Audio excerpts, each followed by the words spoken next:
सेठ राम लखन के पास अपार धन दौलत थी।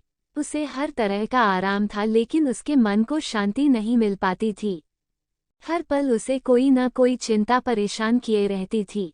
एक दिन वो कहीं जा रहा था तो रास्ते में उसकी नज़र एक आश्रम पर पड़ी। वहां उसे किसी साधु के प्रवचनों की आवाज सुनाई दी।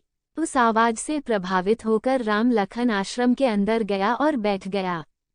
प्रवचन समाप्त होने पर सभी व्यक्ति अपने अपने घर को चले गए, लेकिन वो वहीं बैठा रहा।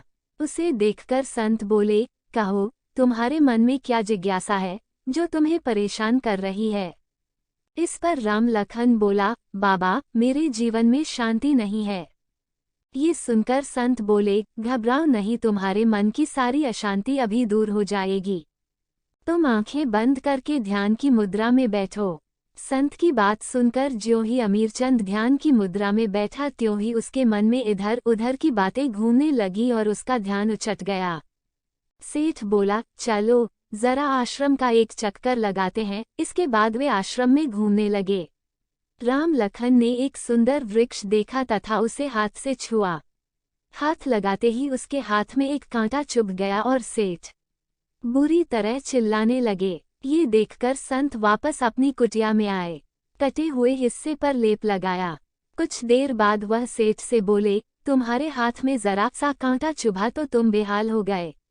सोचो कि जब तुम्हारे अंदर ईर्ष्या, क्रोध व लोभ जैसे बड़े बड़े कांटे छिपे हैं तो तुम्हारा मन भला शांत कैसे हो सकता है? संत की बात से सेठ राम लखन को अपनी गलती का एहसास हो गया। वह संतुष्ट होकर वहां से चला गया।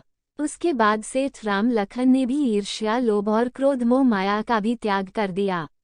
दया करुणा परमात्मा को याद कर जीवन का अंतिम यात्रा की तैयारी की।